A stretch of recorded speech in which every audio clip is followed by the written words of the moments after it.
Bonjour, Souley Abouki, c'est lui, notre hôte pour ce numéro de votre émission Entretien du jour. Avec le jeune médecin béninois titulaire d'un DES en maladies infectieuses et tropicales, il sera question non de santé publique, mais plutôt de développement et de démocratie sur le continent.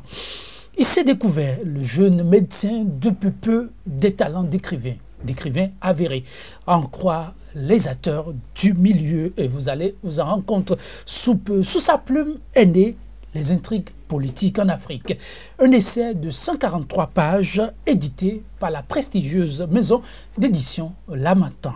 Souley Abouki, bonjour. Bonjour monsieur le journaliste. Comment allez-vous? Ça va très bien.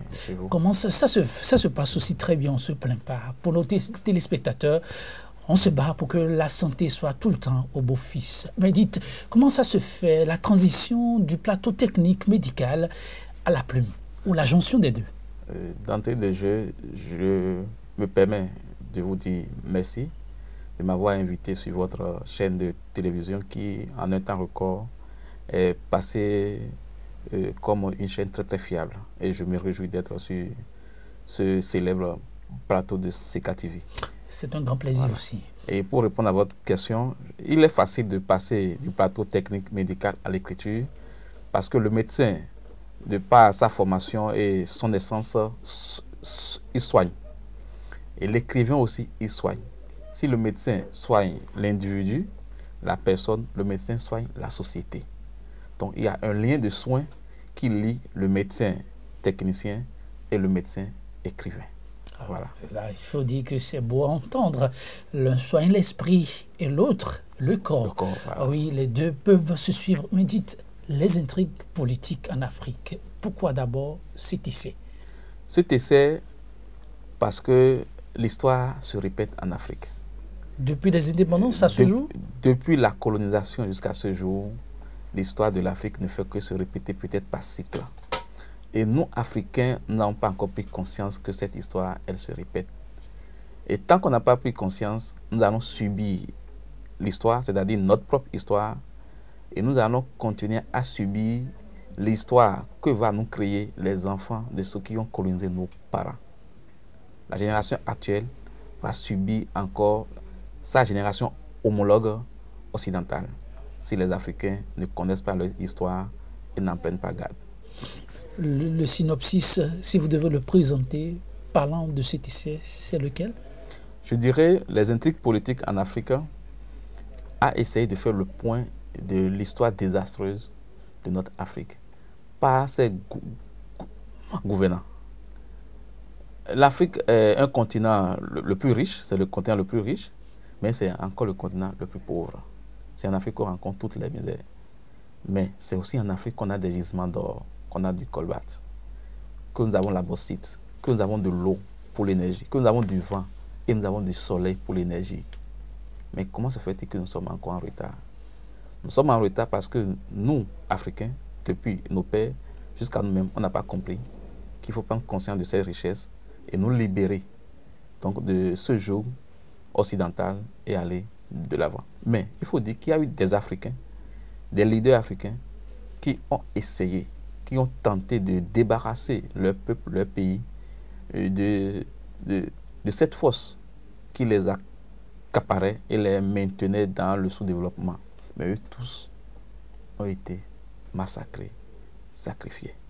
C'est vrai que l'histoire est têtue, on ne peut pas oublier ces lignes, mais lorsque les Africains en reviennent chaque fois à trouver qu'il y a des acteurs dans l'ombre qui tirent la ficelle à empêcher l'Afrique d'aller de l'avant, est-ce que ce n'est pas une fuite en avant, une fuite de responsabilité?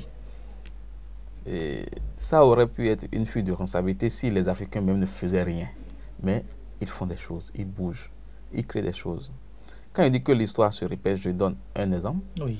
En 1969, la France a suscité la guerre au Biafra pour avoir le pétrole, pour tenter de mettre la main sur le pétrole nigérian.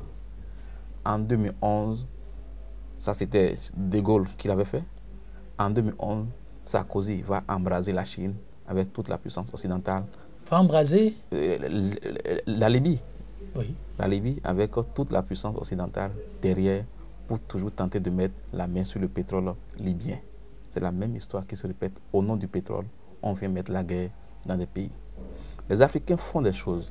Dans l'essai, j'ai illustré par des leaders africains qui ont tenté de changer, tels que Thomas Sankara, tels que Lumumba, tels que Félix Moumié, le Camerounais, mais vous voyez, tels que Sylvanus Olympio. Mais eux tous ont été éliminés. Je vais rappeler que Sylvanus Olympio a été assassiné la veille du jour où il devait proclamer la sortie du Togo du CFA. C'est la veille qu'il a été assassiné. Aujourd'hui, ils sont des milliers, ces Africains, à donner de la voix pour demander le retrait pur et simple du CFA, de l'Afrique, de la zone CFA. C'est un autre débat, mais aujourd'hui, à travers cet essai, vous parlez aussi de cette Afrique moderne, du rôle que jouent les honorables députés, comme on les appelle, sous certains cieux, dans la vitalité démocratique. Et récemment, on a eu le cas du Burkina Faso. On ne sait pas ce qui va se passer plus proche, pour ne pas dire au niveau du Bénin. Et c'est sur leurs épaules que repose, on dirait, l'avenir de ce continent. Vous avez peint d'une certaine façon ce rôle que jouent ces Africains que vous trouvez d'une autre époque, bien que la ligne soit toute tracée. Exactement. Les honorables députés, j'ai peur qu'ils ne soient honorables de titre. Parce que ce qui se passe dans nos pays africains, l'Assemblée est comme cette caisse qui devait représenter la nation, le peuple, qui n'a pas pu avoir. Tout le peuple ne peut pas prendre la parole. Donc on désigne certains pour prendre la parole au nom du peuple. Mais nous constatons dans le jeu qu'il y a des intrigues politiques qui se créent, qui se constituent. Et nos honorables députés, peut-être ils ne sont pas, c'est pas eux tous, mais certains qui font le pouvoir essaient de faire beaucoup d'intrigues et de ne plus répondre au peuple. Prenons l'exemple de certains pays. Je vais prendre le Sénégal. Au moment où Wade, en 2011, voulait changer la constitution et faire passer le ticket présidentiel à 25% de l'électorat, lui, il passe et son fils Karim, vice-président ou bien second sur la liste, passe aussi en tant que président. Mais les députés sénégalais étaient prêts à voter la loi. Mais il a fallu que le peuple sénégalais se lève pour aller dire non, on vous a mis là pour nous représenter, on n'est pas d'accord pour que ça passe. Et ça a marché. Le Burkina Faso, c'est grâce au soulèvement du peuple qui a mandaté les députés. Ces députés qui étaient prêts aussi à donner, je ne sais pas, la continuité à Blaise au pouvoir. Il a fallu encore que le peuple se lève pour aller dormir, massacrer les infrastructures, vandaliser, je vais dire, les infrastructures au niveau de l'Assemblée, brûler l'Assemblée pour que les députés comprennent que le peuple n'est pas d'accord. Le médecin traitant de l'âme et donc de la tête aussi. Comment explique-t-il cette penchant des élus du peuple à plus écouter le législateur dans le sens de l'exécutif, pour être précis, le chef de l'État, que le mandant?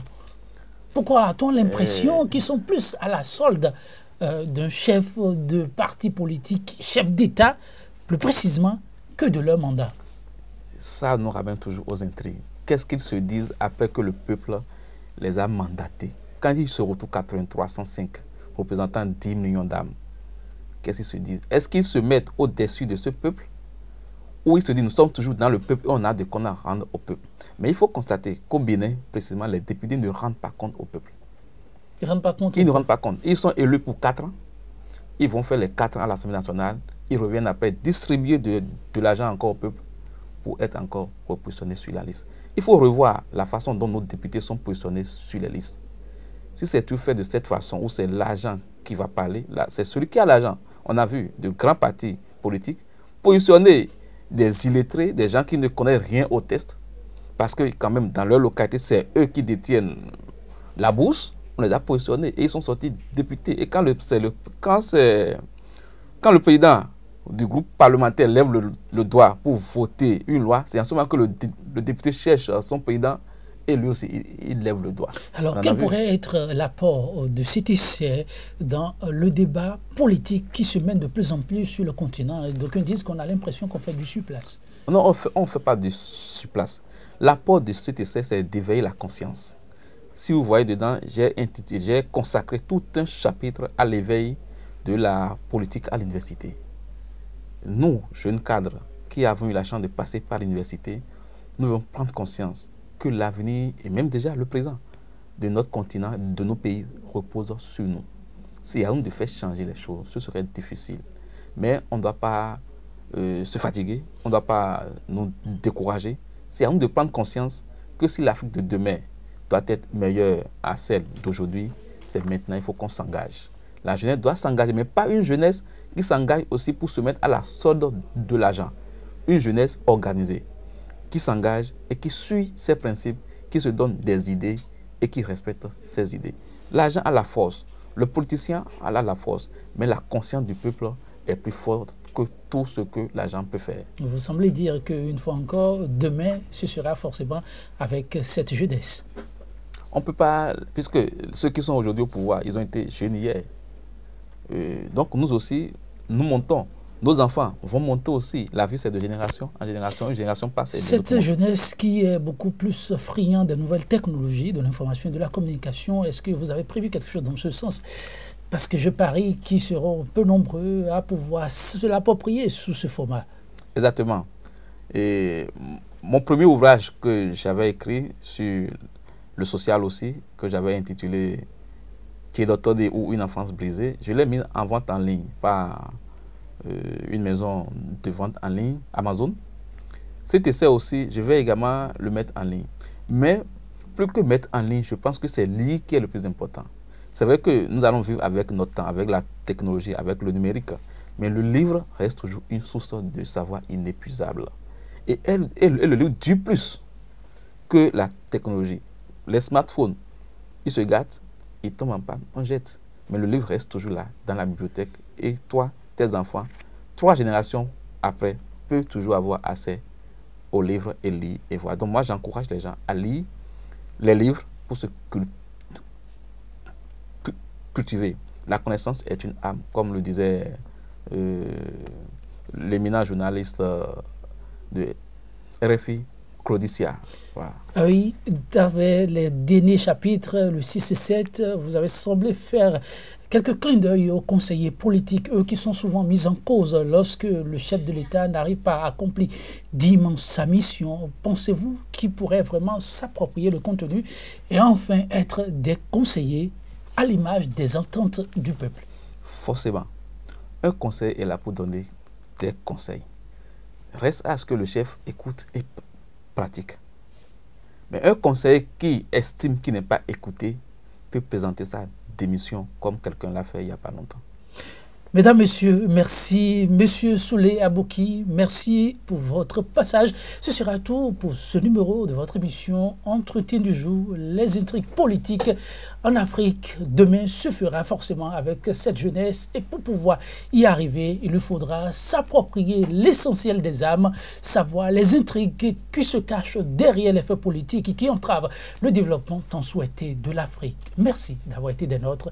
À très vite sur le plateau de votre émission Entretien du jour. Au revoir.